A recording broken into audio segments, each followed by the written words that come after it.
ദേശമുണർന്നാൽ ഒരു ഭവനത്തിൽ അഗ്നിമഴ പെയ്തിടും.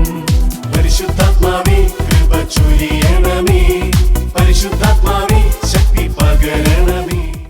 പരിശുദ്ധാത്മാവേ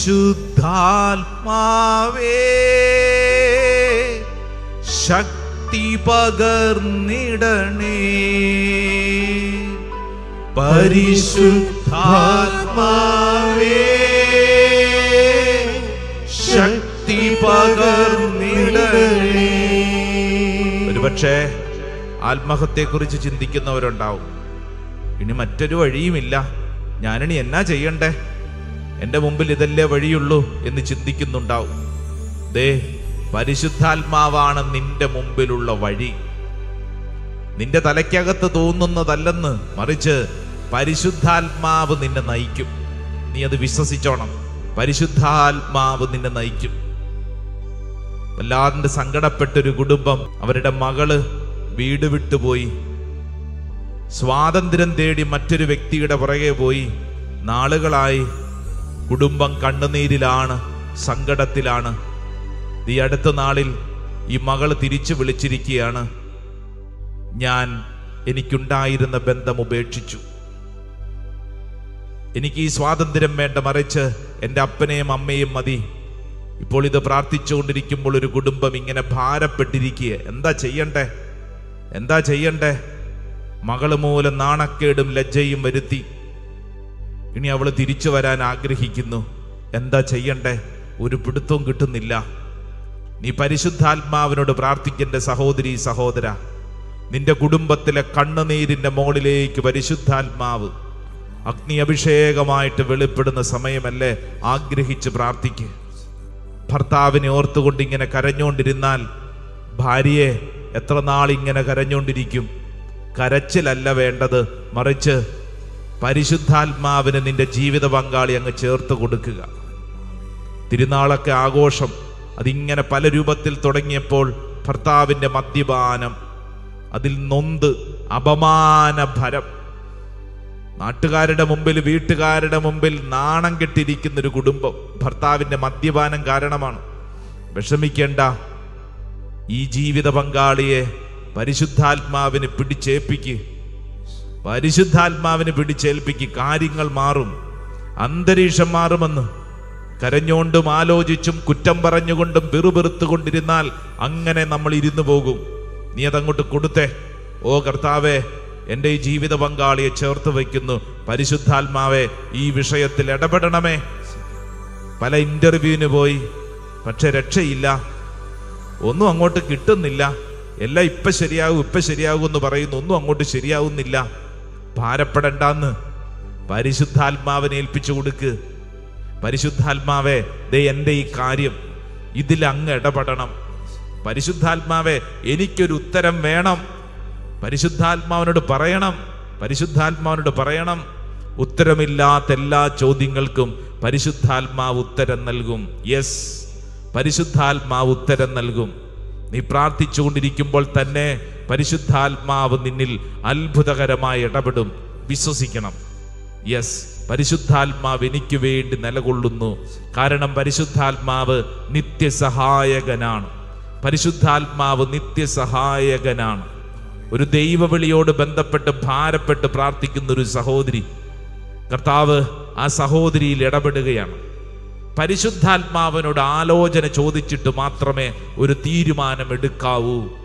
പരിശുദ്ധാത്മാവിനോട് ആലോചന ചോദിക്കണം. യെസ്, അതിനാണ് നീ ശുശ്രൂഷയിൽ പങ്കെടുക്കുന്നത്. പരിശുദ്ധാത്മാവേ എന്നിൽ ഇടപെടണമേ. രണ്ട് കരങ്ങളും നെഞ്ചോട് ചേർത്ത് ആഗ്രഹിക്കണം. ചേർന്ന് പ്രാർത്ഥിച്ചേ. പരിശുദ്ധാത്മാവേ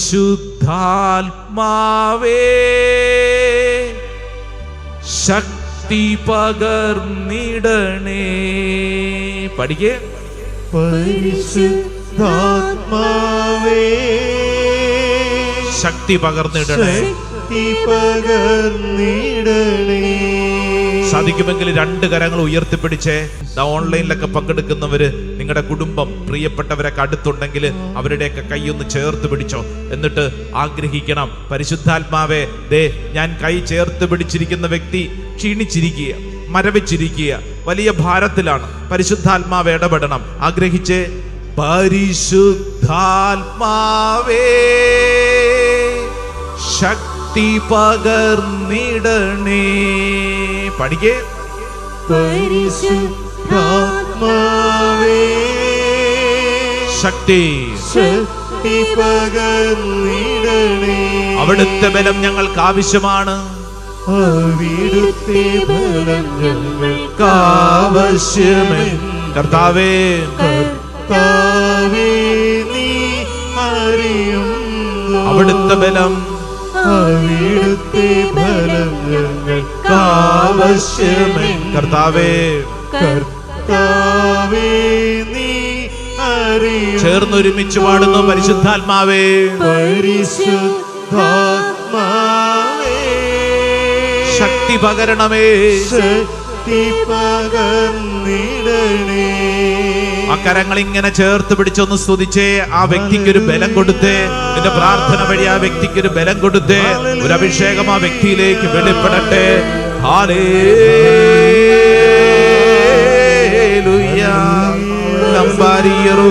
കർത്താവേ, ഞാൻ ഈ കരം ചേർത്ത് പിടിച്ചിരിക്കുന്ന വ്യക്തിയുടെ മേൽ ദൈവത്തിന്റെ ആത്മാവ് പ്രവർത്തിക്കട്ടെ.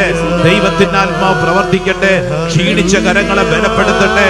മരവിച്ച മനസ്സിനെ ബലപ്പെടുത്തട്ടെ. കുടുംബത്തെ ബലപ്പെടുത്തട്ടെ. ഓ പരിശുദ്ധാത്മാവേ, ഞങ്ങൾ ആഗ്രഹിക്കുന്നു ദൈവത്തിന്റെ ആത്മാവ് വെളിപ്പെടട്ടെ. ഒരു പുതിയ കൃപ വെളിപ്പെടട്ടെ. അത്ഭുതകരമായ ശക്തി വെളിപ്പെടട്ടെ. ഹല്ലേലൂയ. ഓ പരിശുദ്ധാത്മാവേ, ഓ പരിശുദ്ധാത്മാവേ, ഓ പരിശുദ്ധാത്മാവേ. Hallelujah, hallelujah. മത്തായിയുടെ സുവിശേഷം 7-ാം അധ്യായം. അവിടെ ഈശോ ഇങ്ങോട്ട് നോക്കിക്കേ, വളരെ സുന്ദരമായ ഒരു കാര്യം നമ്മളെ പഠിപ്പിക്കുക. സെന്റ് മാത്യൂസ് ഗോസ്പൽ ചാപ്റ്റർ 7 7-ാം അധ്യായം അതിൻ്റെ 5-ാം തിരുവചനം. വചനം ഇങ്ങനെയാണ്: കപട നാട്ടിക്കാരാ, ആദ്യം സ്വന്തം കണ്ണിൽ നിന്നും തടിക്കഷണം എടുത്തു മാറ്റുക, അപ്പോൾ സഹോദരന്റെ കണ്ണിലെ കരടെടുത്തു കളയാൻ നിനക്ക് കാഴ്ച തെളിയും. കാഴ്ച തെളിയും. നിനക്ക് കാണണ്ടേ? അത് കാണണമെങ്കിൽ എന്ത് വേണം? ആദ്യം സ്വന്തം കണ്ണിലെ കരടാണോ തടിക്കഷണമാണോ? തടിക്കഷണം. സ്വന്തം കണ്ണിലെ, സ്വന്തം ജീവിതത്തിലെ തടിക്കഷണം എടുത്തു മാറ്റുക, അപ്പോൾ മറ്റുള്ളവരുടെ കണ്ണിലെ കരടെടുത്ത് കളയാൻ നമുക്ക് കാഴ്ച കിട്ടുമെന്നു. ഇപ്പൊ എന്താ പ്രശ്നം? വലിയ തടി കഷണം കണ്ണിൽ വെച്ചോണ്ടിരിക്കുക. അതുകൊണ്ട് മറ്റുള്ളവരുടെ ജീവിതത്തിൽ നിന്ന് കാണാൻ പോലും പറ്റുന്നില്ല. മറ്റുള്ളവരുടെ ജീവിതത്തിലാണ് പ്രശ്നമൊന്നും പറഞ്ഞുകൊണ്ട് ഇങ്ങനെ ഇരിക്കുവാണ്. ദൈവത്തിന്റെ ആത്മാവ് നമ്മളോട് പറയുന്നൊരു പ്രധാനപ്പെട്ട കാര്യം എന്നാണെന്നറിയാവോ? ആദ്യം സ്വന്തം കണ്ണിലെ തടിക്കഷണം എടുത്തു മാറ്റുക. Price the Lord. Hallelujah, hallelujah, hallelujah. അടുത്തിരിക്കുന്ന ആളോട് പറഞ്ഞ് സ്വന്തം കണ്ണിലെ തടിക്കഷണം എടുത്തു മാറ്റുക. ഇതിങ്ങനെ കേട്ടുകൊണ്ടിരിക്കുമ്പോൾ ചിലരുടെ ഉള്ളിൽ ഭയങ്കര ഭാരം ഇല്ലേ? ചിലർക്ക് വലിയ ക്ഷീണം. ഓൺലൈനൊക്കെ പങ്കെടുക്കുന്നവരെ ചിലർ കിടന്നുകൊണ്ടായിരിക്കും ഇത് കേൾക്കുന്നത് അല്ലേ? കാരണം ഇതിങ്ങനെ കേട്ടുകൊണ്ടിരിക്കുമ്പോഴേ നമ്മുടെ ഉള്ളിൽ പരിശുദ്ധാത്മാവ് പ്രവർത്തിക്കുന്നൊരു സമയമാണ്. പക്ഷേ ആര് സമ്മതിക്കുകയല്ല നീ നന്നാവാൻ? സാത്താൻ സമ്മതിക്കുകയല്ല. അപ്പൊ അതുകൊണ്ട് എന്ത് ചെയ്യും? സാത്താൻ ഇതിങ്ങനെ നീ കേട്ടുകൊണ്ടിരിക്കുമ്പോൾ നിന്നോട് പറയും, നീ ഇറങ്ങിപ്പോ, പുറത്തോട്ട് ഇറങ്ങിപ്പോ. ആര് പറയും? ഈ സാത്താൻ പറയും. സാത്താൻ പറയും, മൊബൈൽ ഓഫ് ചെയ്തിട്ട് പൊക്കോ. ഇതാണോ നീ കേട്ടോണ്ടിരിക്കുന്നത്? എത്രയോ തവണ കേട്ട കാര്യമാണ്, നീ എന്തിനാണ് ഇത് കേൾക്കുന്നത്? സാത്താൻ പറയും ഒന്ന് കണ്ണടച്ച് കേട്ടോ, മെഡിറ്റേറ്റ് ചെയ്യാൻ നല്ലതാണ് അല്ലേ? ചിലരപ്പം ഇങ്ങനെ കണ്ണടയ്ക്കും, 2 മിനിറ്റ് കഴിയുമ്പോൾ വേറെ ലോകത്തെത്തും. ചിലരോട് ഇങ്ങനെ സാത്താൻ പറയും, ഓ ഇതിപ്പോൾ കേട്ടിട്ട് ഇപ്പം എന്നതാ, ഇതൊക്കെ വലിയ കാര്യമുള്ള കാര്യമാണോ അല്ലേ? അതായത് നമ്മൾ നന്നാവുന്നത് ആർക്കിഷ്ടമല്ല? സാത്താൻ ഇഷ്ടമല്ല. അപ്പം അതുകൊണ്ട് നമ്മുടെ സ്വഭാവത്തെ നന്നാക്കുന്ന കാര്യം വന്നാൽ അവൻ നമ്മളെ ഞെരിവിരി അല്ലേ, അസ്വസ്ഥപ്പെടുത്തും, ഭാരപ്പെടുത്തും, പീഡിപ്പിക്കും. അത് നമ്മളിൽ സംഭവിക്കും. സ്വരത്തിൽ പറഞ്ഞ ഹല്ലേലൂയ, ഹല്ലേലൂയാ. നമ്മുടെ താമസിച്ചുള്ള ധ്യാനം നടക്കുന്ന ഒരു ദിവസം കുംഭസാര ദിവസം. കുംഭസാരം കഴിഞ്ഞൊരു ചെറുപ്പക്കാരൻ വന്നിട്ട് എന്നോട് പറഞ്ഞു, അച്ഛൻ എന്നോട് മാപ്പ് തരണം, അച്ഛൻ എന്നോട് ക്ഷമിക്കണം. ഞാൻ ചോദിച്ചു, എടാ നീ എനിക്കെതിരെ എന്ത് ചെയ്തു?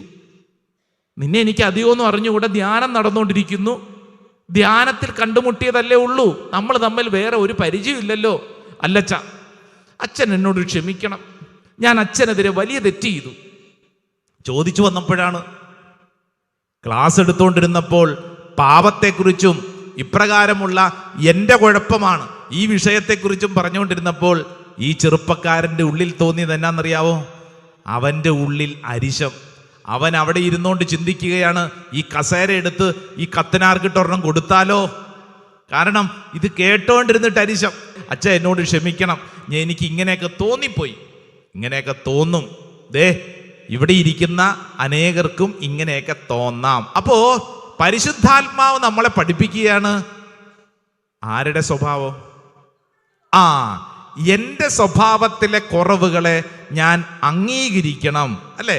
നമ്മുടെ ശീലം എന്താണ്? നമ്മുടെ ശീലം നമ്മുടെ തന്നെ കുറവുകൾക്ക് മറ്റുള്ളവരോട് നമ്മൾ യുദ്ധം ചെയ്യുന്നതാണ് നമ്മുടെ ഒരു ശൈലി. ആ ശൈലി ഒന്ന് മാറ്റിപ്പിടിക്കണം. നമ്മുടെ കുറവുകളെ നമ്മൾ അംഗീകരിക്കണം. ഇപ്പോൾ ഉദാഹരണത്തിന് ഞാനിത് പറയുമ്പോൾ നിങ്ങൾക്ക് ഈ മദ്യപാനികളെ പരിചയമുണ്ടെങ്കിൽ, കുടിയന്മാർ എന്നൊക്കെ പറഞ്ഞൊരു ടൈറ്റിൽ ഇട്ടൊരു ഗ്രൂപ്പ് ഉണ്ടാവുമല്ലോ. പല സ്ഥലങ്ങളിലും പല വീടുകളിലൊക്കെ നമ്മൾ കാണുന്ന മദ്യപാനികൾ, അല്ലേ?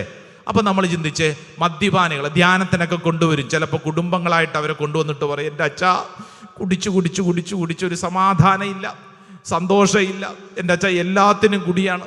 വീട്ടിൽ ആരെങ്കിലും മരിച്ചാൽ ദുഃഖിച്ച് കുടിക്കും, ആരെങ്കിലും ജനിച്ചാൽ സന്തോഷിച്ച് കുടിക്കും, അല്ലേ? എന്തിനും കാരണം ഉണ്ടാക്കി കുടിക്കും.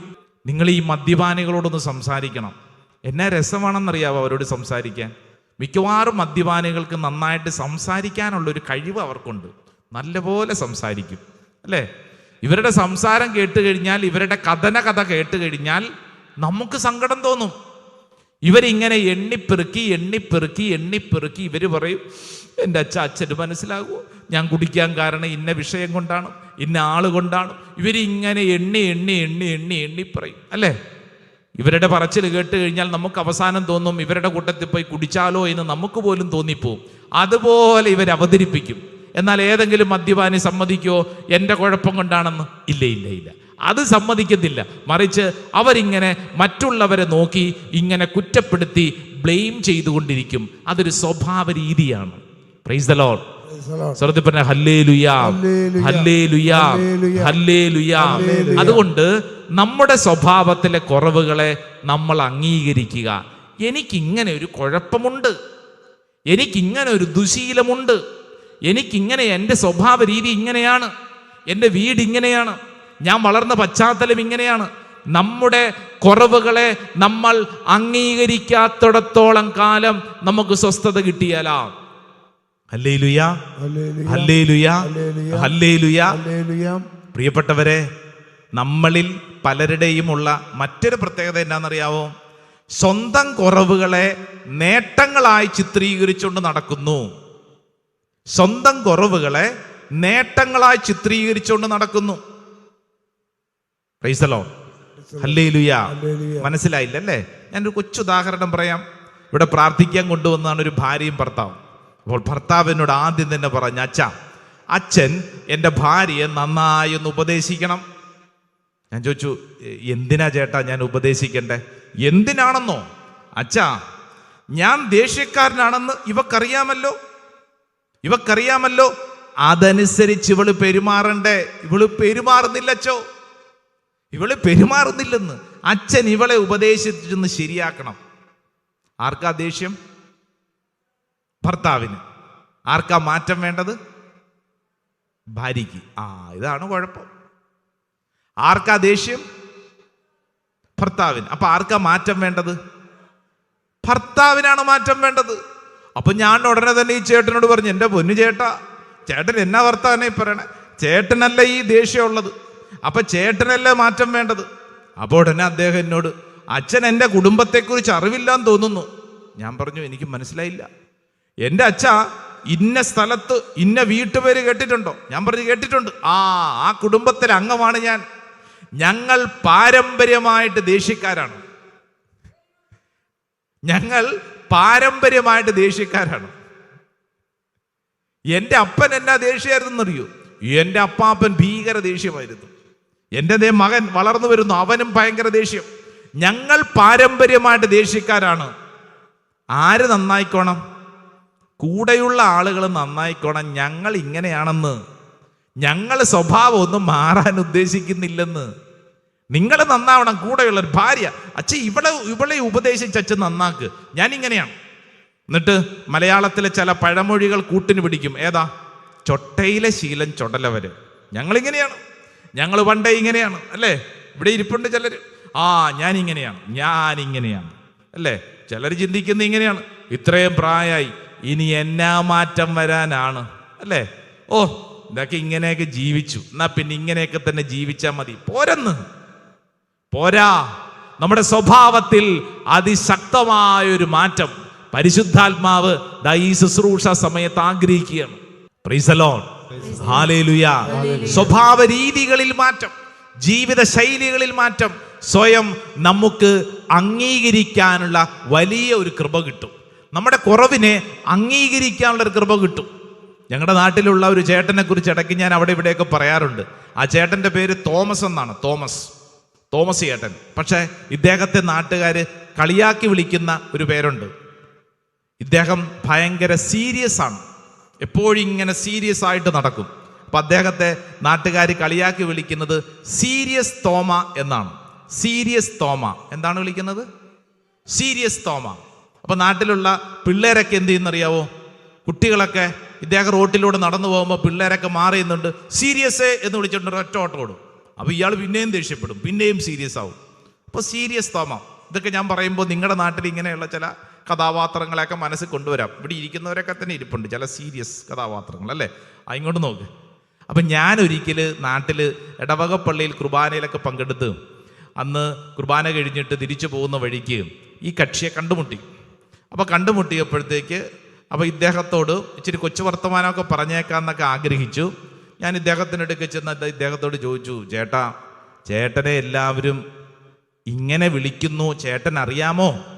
ചേട്ടനെ സീരിയസ് എന്നാ വിളിക്കുന്നത്, ചേട്ടൻ അറിയാവോ? അതിനിപ്പോൾ എന്താ കുഴപ്പം? ഞാൻ സീരിയസ് ആണല്ലോ. അത് ശരി, അതിനിപ്പോൾ എന്താ കുഴപ്പം? ഞാൻ സീരിയസ് ആണല്ലോ എന്ന് പറഞ്ഞു കഴിഞ്ഞാൽ സ്വന്തം കുറവ് ഒരു അലങ്കാരമായിട്ട് കൊണ്ട് നടക്കുന്നു. പിടികിട്ടിയോ? സ്വന്തം കുറവ് ഒരു അലങ്കാരമായിട്ട് കൊണ്ട് നടക്കുന്ന ഞാൻ ഇങ്ങനെയാണ്, അതിനിപ്പോൾ എന്താ കുഴപ്പം? ഞാൻ ഇങ്ങനെയാണ്, ഞാൻ ചെറുപ്പം മുതൽ ഇങ്ങനെയാണ്, എൻ്റെ വീട്ടുകാരിങ്ങനെയാണ്, അതുകൊണ്ട് എന്താ കുഴപ്പം? നമ്മുടെയൊക്കെ ഒരു സംസാര ശൈലിയിൽ വരുന്നൊരു കാര്യമാണ് അല്ലേ? ഭർത്താവ് ഭാര്യയോട് പറയും, ഞാൻ ഇങ്ങനെയാണ്, നിന്നെ കെട്ടിയതിന് മുമ്പ് ഞാൻ ഇങ്ങനെയായിരുന്നു, ഞാൻ ഇങ്ങനെ ആയിരിക്കുകയും ചെയ്യും, ഞാൻ മാറത്തില്ല, നീ വേണം മാറിക്കണം. അങ്ങോട്ടും ഇങ്ങോട്ടും കമ്മ്യൂണിറ്റികളിൽ നമ്മൾ ജീവിക്കുന്ന ഇടവക കൂട്ടായ്മകളിലൊക്കെ നമ്മൾ പറയുന്നൊരു ഭാഷയാണ്. നമ്മുടെ എല്ലാ പ്രശ്നത്തിനും കാരണം മറ്റുള്ളവരാണെന്ന് നമ്മൾ കുറ്റപ്പെടുന്നതോടൊപ്പം നമ്മുടെ കുറവുകളെ ഒരു അലങ്കാരമായിട്ട് കൊണ്ടു നടക്കുന്നു.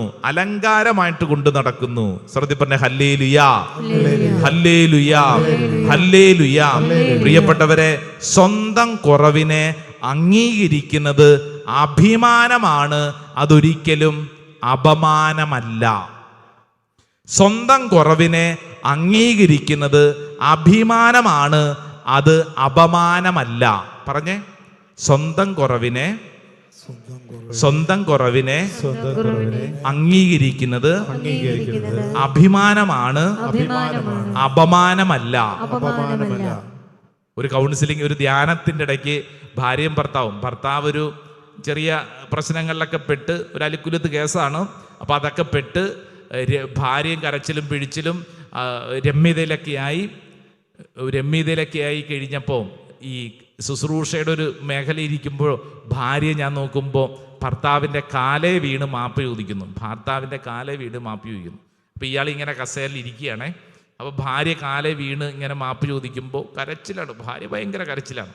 അപ്പോൾ ഈ മനുഷ്യൻ എന്നെ നോക്കി ഇങ്ങനെ എന്തോ വലിയ കാര്യം നടക്കുന്നു, അച്ഛനും കൂടെ കണ്ടോളൂ എന്നുള്ള പോലെ ഇങ്ങനെ ഇരിക്കുവാണ്. അപ്പം ഞാൻ ഇദ്ദേഹത്തോട് കണ്ണുകൊണ്ട് കാണിച്ചു, ചേട്ടനും കാലേ വീണ് മാപ്പ് ചോദിക്കുക. ഭാര്യ ഭയങ്കര കരച്ചിൽ, ചേട്ടാ എനിക്ക് തെറ്റിപ്പോയി. സത്യത്തിൽ ഭർത്താവിൻ്റെ തെറ്റാണ്. ഭർത്താവിൻ്റെ തെറ്റുകൊണ്ടാണ് ഈ പ്രശ്നങ്ങളൊക്കെ ഉണ്ടായത്. ഇയാളുടെ ഒരു അവിഹിത ബന്ധമാണ്. ഇപ്പം ധ്യാനം കൂടി പ്രാർത്ഥിച്ച് ഭാര്യയ്ക്ക് മനസ്സിലായി വേണ്ടത്ര പരിഗണന സ്നേഹമൊന്നും കൊടുത്തിട്ടില്ല, അതുകൊണ്ട് എൻ്റെ ഭാഗത്ത് തെറ്റുണ്ടെന്ന് മനസ്സിലായി. ഭാര്യ ഭർത്താവിൻ്റെ കാലേ വീണ് മാപ്പ് ചോദിക്കുന്നു. അപ്പോൾ ഉടനെ ഭർത്താവ് ഇങ്ങനെ ഇരുന്നിട്ട് എന്നെ ഇങ്ങനെ നോക്കിയിട്ട് പറയുക, എങ്ങനെയുണ്ട്? അപ്പം ഞാൻ പറഞ്ഞു, കണ്ണുകൊണ്ട് കാണിച്ചു, ചേട്ടാ വേഗം കാലേ വീണ് മാപ്പ് ചോദിക്കും ഭാര്യയുടെ. അപ്പം ഇയാൾക്കൊരു അനക്കവും ഇല്ല. കുറച്ചും കൂടെ കഴിഞ്ഞപ്പോൾ ഞാൻ പറഞ്ഞു, ചേട്ടാ എഴുന്നേറ്റേ, ആ ഭാര്യയുടെ കാലയിൽ ഒന്ന് തൊട്ട് മാപ്പ് ചോദിച്ചേ. അപ്പോൾ ഉടനെ പുള്ളി എന്നോട് ചോദിക്കുക, അച്ഛാ ഞാൻ കുടുംബനാഥനല്ലേ, ഞാനൊരു പുരുഷനല്ലേ, ഇവളുടെ കാലേ വീണ് മാപ്പ് ചോദിച്ചു കഴിഞ്ഞാൽ ഇവളത് മുതലാക്കും. ഞാനിങ്ങനെ ഇവളുടെ മുമ്പിൽ കുനിഞ്ഞു കഴിഞ്ഞാൽ പിന്നെ എനിക്കൊരു വിലയും ഉണ്ടായില്ല. ഞാനൊരു പുരുഷനല്ലേ, ഞാൻ കുടുംബനാഥനല്ലേ. എൻ്റെ പ്രിയപ്പെട്ടവരെ, സ്വന്തം കുറവ് അംഗീകരിക്കുന്നതും മാപ്പ് ചോദിക്കുന്നതും അപമാനമല്ല, അത് അഭിമാനമാണ്. ഹല്ലേലൂയാ, ഹല്ലേലൂയാ. സ്വന്തം കുറവ് അംഗീകരിക്കുന്നതും മാപ്പ് ചോദിക്കുന്നതും ഒരിക്കലും അത് അപമാനമല്ല, അത് അഭിമാനമാണ്. ഹല്ലേലൂയാ. വിശുദ്ധ പൗലോസ്ലീഹ തിമോത്തിയോസിന് എഴുതിയ പുസ്തകം, saint Paul's letter to Timothy, first letter, 1-ാം അധ്യായം 15-16 തിരുവചനം. യേശുക്രിസ്തു ലോകത്തിലേക്ക് വന്നത് പാപികളെ രക്ഷിക്കാനാണ് എന്ന പ്രസ്താവം വിശ്വസനീയവും തികച്ചും സ്വീകാര്യവുമാണ്. ഒരു കാര്യം പഠിപ്പിക്കുക, കൃത്യമായിട്ട് പഠിപ്പിക്കുകയാണ്. എന്നിട്ട് അടുത്ത വചനം, പാപികളിൽ ഒന്നാമനാണ് ഞാൻ. കണ്ടോ, പൗലോസ്ലീഹ പറയാ, പാപികളിൽ ഒന്നാമനാണ് ഞാൻ. അത് അംഗീകരിക്കുകയാണ്. അത് അപമാനമല്ല, അത് അഭിമാനമാണ്.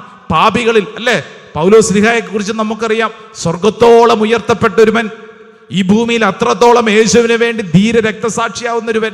അവൻ പറയാണ്, പാപികളിൽ ഒന്നാമനാണ് ഞാൻ. ദേ പൗലോസ്ലീഹ നമ്മുടെ മുമ്പിൽ ഒരു മാതൃക നൽകുകയാണ്. നിന്റെ കുറവുകളെ അംഗീകരിച്ചാൽ, ആ കുറവുകളിലേക്ക് ദൈവകൃപ സ്വീകരിച്ചാൽ അത്ഭുതങ്ങളും അടയാളങ്ങളും സംഭവിക്കും.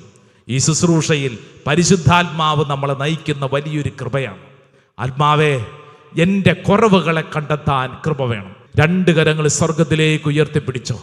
പ്രിയപ്പെട്ട ദൈവജനമേ, കണ്ണുകളടച്ചോ, 2 കരങ്ങൾ നന്നായിട്ട് നിവർത്തി ഉയർത്തിപ്പിടിച്ച് പറയുന്ന എനിക്കും കേൾക്കുന്ന നിങ്ങൾക്കും ഒത്തിരിയേറെ കുറവുകളുണ്ട്. ഈ കുറവുകളെ അംഗീകരിക്കാൻ, ഈ കുറവുകളെ അംഗീകരിക്കുന്ന ഒരു അപമാനമല്ല, അതൊരു അഭിമാനമാണ്. ഏതെങ്കിലും കുറവിനെ ഓർത്തുകൊണ്ട് അതിങ്ങനെ വലിയ കാര്യമാണെന്നും പറഞ്ഞ് മറ്റുള്ളവരുടെ മുമ്പിൽ വെച്ചുകെട്ടിക്കൊണ്ട് നടക്കാനല്ല, മറിച്ച് അത് അംഗീകരിച്ച് വലിയൊരു വിടുതൽ. കരങ്ങൾ ഉയർത്തിപ്പിടിച്ച് പരിശുദ്ധാത്മാവിനോട് ആഗ്രഹിക്കണം, പരിശുദ്ധാത്മാവെ എന്നെ പഠിപ്പിക്കണം, എൻ്റെ കുറവുകളെ അംഗീകരിക്കാനുള്ള കൃപ വേണം. മറ്റുള്ളവരെ കുറ്റപ്പെടുത്തുന്ന, പരസ്പരം എപ്പോഴും ചെളിവാരി എറിയുന്ന, ഭാരപ്പെടുന്ന സ്വഭാവ രീതികളിൽ നിന്ന് എനിക്കൊരു വിടുതൽ വേണം. 2 കരങ്ങൾ സ്വർഗത്തിലേക്ക് ഉയർത്തിപ്പിടിച്ചുകൊണ്ട് നിന്നെ കണ്ണടച്ച് ഒരു നിമിഷം ചിന്തിക്കുക. നിന്റെ ജീവിതത്തിൽ നിന്റെ കുടുംബത്തിൽ ഇന്ന് സംഭവിക്കുന്ന അനേക പ്രശ്നങ്ങൾക്ക് കാരണം നീയാണോ? മറ്റുള്ളവരെ കുറ്റപ്പെടുത്തിക്കൊണ്ടായിരിക്കുന്ന സ്വഭാവം നിർത്തുക. എന്നിട്ട് ചിന്തിച്ചു നോക്കിക്കേ, എൻ്റെ കുറവ് കൊണ്ടാണോ എൻ്റെ വീട്ടിലെ പ്രശ്നം? ഒരുപക്ഷെ നിന്റെ സംസാര ശൈലി, നിന്റെ മറ്റുള്ളവരോടുള്ള ഇടപെടലുകൾ, താരതമ്യം ചെയ്തുള്ള സംസാര ശൈലി നിന്റെ കുടുംബത്തിൽ ഭാരപ്പെടുത്തുന്നുണ്ടോ? 2 കരങ്ങൾ സ്വർഗത്തിലേക്ക് ഉയർത്തിപ്പിടിച്ച് എല്ലാ ദൈവജനവും ഒരല്പസമയം പരിശുദ്ധാത്മാവെ എന്നെ പഠിപ്പിക്കണമേ, ആത്മാവേ അത്ഭുതകരമായൊരു ശക്തി എൻ്റെ മേൽ വെളിപ്പെടുത്തണമേ, പരിശുദ്ധാത്മാവെ ശക്തി പകരണമേ. എല്ലാവരും കരങ്ങൾ ഉയർത്തുന്നു, സ്തുതിച്ച് പ്രാർത്ഥിക്കട്ടെ. ഈ സമയം ശുശ്രൂഷയിൽ പങ്കെടുക്കുന്ന ദൈവത്തിന്റെ ജനമേ, ഇതാ ഓരോ വ്യക്തിയുടെ മേൽ സ്വയം അംഗീകരിക്കാനുള്ള കൃപ പരിശുദ്ധാത്മാവ് നൽകട്ടെ. കുറ്റപ്പെടുത്താതെ എൻ്റെ പിഴ എൻ്റെ വലിയ പിഴ എന്ന് അംഗീകരിക്കാനുള്ള കൃപ കിട്ടട്ടെ. എൻ്റെ ജീവിതത്തിലെ പ്രശ്നങ്ങൾക്ക് കാരണം മറ്റുള്ളവരാണെന്നും പറഞ്ഞ് പഴിചാരുന്ന സ്വഭാവ രീതികളിൽ പരിശുദ്ധാത്മാവ് ഇടപെടട്ടെ. വ്യക്തി ജീവിതത്തിലെ കുറവുകളെ തിരിച്ചറിയാൻ പരിശുദ്ധാത്മാവ് സഹായിക്കട്ടെ. ഒരു വലിയ അഭിഷേകം ദൈവജനത്തിന്റെ മേൽ വെളിപ്പെടട്ടെ. പരിശുദ്ധാത്മാവേ ശക്തി പകർന്നിടണേ. ചെറുത് പാടിക്കേ. പരിശുദ്ധാത്മാവേ ശക്തി ശക്തി പകർന്നിടണേ. അവിടുത്തെ ബലം അവിടുത്തെ ഫലം ഞങ്ങൾക്ക് ആവശ്യമെന്ന് കർത്താവേ കർത്താവേ നീ അറിയുന്നു. അവിടുത്തെ ബലം അവിടുത്തെ ഫലം ഞങ്ങൾക്ക് ആവശ്യമെന്ന് കർത്താവേ കർത്താവേ നീ അറിയുന്നു. Praise the Lord. പരിശുദ്ധ പരമ ദിവ്യകാരുണ്യമേ, എന്നേരവും സ്തുതി ആരാധന. പരിശുദ്ധാത്മാവേ പരിശുദ്ധാത്മാവേ പരിശുദ്ധാത്മാവേ എനിക്ക് ശക്തി വേണം. എനിക്ക് എൻ്റെ സ്വഭാവ രീതികളെ തിരിച്ചറിയാനുള്ള ശക്തി വേണം. കർത്താവേ, ഞാൻ അൾത്താരയിൽ സമർപ്പിച്ച് പ്രാർത്ഥിക്കുന്നു. ഇപ്പോൾ പ്രാർത്ഥിച്ചുകൊണ്ടിരിക്കുമ്പോൾ പരിശുദ്ധാത്മാവ് നമ്മുടെ സ്വഭാവത്തിലെ അനേക കുറവുകളെ നമ്മുടെ മുമ്പിൽ വെളിപ്പെടുത്തി നൽകുകയാണ്. ഇപ്പോൾ പ്രാർത്ഥിച്ചുകൊണ്ടിരിക്കുമ്പോൾ പരിശുദ്ധാത്മാവ് നമ്മുടെ സ്വഭാവത്തിലെ അനേക കുറവുകൾ വെളിപ്പെടുത്തി നൽകുകയാണ്. അത് സമർപ്പിച്ച് പ്രാർത്ഥിക്കുക. ഏത് കുറവാണോ ആ കുറവിൻ്റെ മേൽ പരിശുദ്ധാത്മാവ് ഇടപെടട്ടെ. ഒരുപക്ഷെ ഭയത്തിൻ്റെ മേഖലയുണ്ടാവും. സ്വയം അംഗീകരിക്കാൻ പറ്റുന്നില്ല. നമ്മുടെ ഉള്ളിലുള്ള ഭയം അത് അംഗീകരിക്കാൻ പറ്റാത്തത് കൊണ്ട് നമ്മൾ പലതരത്തിൽ എനിക്ക് ഭയമില്ല എന്ന് വരുത്തി തീർക്കാൻ ശ്രമിക്കുന്നു. ഒരു വികാരത്തെ മറ്റൊരു വികാരം കൊണ്ട് മൂടി വയ്ക്കരുത്. അപകർഷതാബോധം, സ്വയം ആയിരിക്കുന്ന അവസ്ഥ അംഗീകരിക്കാൻ താല്പര്യമില്ല. അതുകൊണ്ട് എന്തു പറ്റുന്നു? നമ്മൾ പലതും വെച്ചു കെട്ടുന്നു. ഞാൻ മറ്റുള്ളവരെക്കാൾ കേമനാണ് കേമിയാണെന്ന് കാണിക്കാൻ നമ്മൾ പലതും വെച്ചു കെട്ടും. നമ്മുടെ ജീവിതത്തിൽ അത് ഭയങ്കര പരാജയമായിട്ട് നിൽക്കും. യേശുവേ, എനിക്ക് എന്നെ തന്നെ അംഗീകരിക്കാനുള്ള കൃപ. അമിതമായ ദേഷ്യം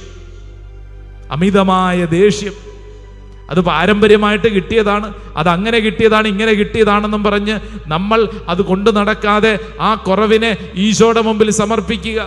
യേശുവേ, എനിക്ക് ഇങ്ങനെ ഒരു കുഴപ്പമുണ്ട്. എപ്പോഴും ഏകാന്തത, ആരും എനിക്കില്ല. കുടുംബത്തിലുള്ള എല്ലാവരും സ്നേഹിച്ചാലും ഉള്ളിൻ്റെ ഉള്ളിലൊരു ചിന്ത, എന്നെ ആരും ശ്രദ്ധിക്കുന്നില്ല, എന്നെ ആരും പരിഗണിക്കുന്നില്ല, എന്നെ ആർക്കും വേണ്ട, ഞാനിങ്ങനെ സഹിക്കുന്നു. എൻ്റെ സഹോദര സഹോദരി, നീ ചിന്തിച്ചു നോക്കിക്കേ. മറ്റുള്ളവരെ സ്നേഹിക്കാൻ അംഗീകരിക്കാൻ നീ എന്ത് ശ്രമിക്കുന്നുണ്ട്? നീ മറ്റുള്ളവരെ അംഗീകരിക്കാൻ സ്നേഹിക്കാൻ ശ്രമിക്കുന്നുണ്ടോ? അതില്ലാത്തത് കൊണ്ടല്ലേ നമ്മുടെ ഉള്ളിലുള്ള ഈ കുറവുകൾ നമ്മൾ ഇങ്ങനെ മറ്റുള്ളവരുടെ മേൽ അടിച്ചേൽപ്പിക്കുന്നത്. കുറ്റബോധം, ഏതെങ്കിലും ഒരു കഴിഞ്ഞകാല ജീവിതത്തിലെ പാപമേഖലയിൽ സംഭവിച്ച കാര്യം അതിങ്ങനെ ഉള്ളിൻ്റെ ഉള്ളിൽ കുറ്റബോധമായിട്ട് കൊണ്ടു നടക്കുന്നു. എന്നാൽ അത് അംഗീകരിക്കാത്തത് കൊണ്ട് മറ്റുള്ളവരെ നമ്മൾ ബ്ലെയിം ചെയ്യുന്നു. ഒരുപക്ഷെ ജീവിതത്തെക്കുറിച്ച് പോലും ചത്താമതി എന്ന ചിന്ത, ആത്മഹത്യ പ്രവണത, ജീവിതത്തെ ഒരു പ്രത്യാശയോടെ കാണാൻ പറ്റുന്നില്ല. എപ്പോഴും നിരാശയും ദുഃഖവും, ചില ജഡിക പാപവാസനകൾ, ചില അടിമത്തങ്ങൾ, ലഹരിയുടെ അടിമത്തം മാത്രമല്ല, മൊബൈൽ ഫോണിന്റെ അടിമത്തം. നിനക്ക് നിന്നെ തന്നെ നിയന്ത്രിക്കാൻ പറ്റുന്നുണ്ടോ? പ്രിയപ്പെട്ട സഹോദര സഹോദരി, പരിശുദ്ധാത്മാവ് നിയന്ത്രിക്കുമ്പോഴാണ് ശരിയായ നിയന്ത്രണമാവുന്നത്. നമ്മുടെ മാനുഷിക കഴിവിന് പരിമിതിയുണ്ട്, നമുക്ക് ഇത്രേ പറ്റുള്ളൂ. എന്നാൽ പരിശുദ്ധാത്മാവിനെ കൂട്ടിന് പിടിച്ചാൽ, പരിശുദ്ധാത്മാവിന്റെ ശക്തി ഉണ്ടെങ്കിൽ നമ്മുടെ മേൽ അത്ഭുതകരമായിട്ടുള്ള കൃപയൊഴുകും. ദൈവീകമായിട്ടുള്ളൊരു നിയന്ത്രണം നമ്മുടെ മേൽ വ്യാപരിക്കും. അപകടകരമായ മേഖലകളിൽ നിന്ന്, പാപകരമായ സാഹചര്യങ്ങളിൽ നിന്ന് നമ്മളെ വിടുവിക്കും. ഓ പരിശുദ്ധാത്മാവേ, ഓ പരിശുദ്ധാത്മാവേ, എൻ്റെ മേൽ അത്ഭുതകരമായിട്ട് പരിശുദ്ധാത്മാവേ ശക്തി വേണം, എനിക്ക് ശക്തി വേണം. പരിശുദ്ധാത്മാവേ എന്നെ ബലപ്പെടുത്തണം. പരിശുദ്ധാത്മാവേ, പരിശുദ്ധാത്മാവേ എന്നെ നിയന്ത്രിക്കണമേ. വലിയ ആഗ്രഹത്തോടെ ഈശോയുടെ ആശീർവാദം നമുക്ക് സ്വീകരിക്കാം. ആരാധന ആരാധന യേശുവേ ആരാധന ആരാധന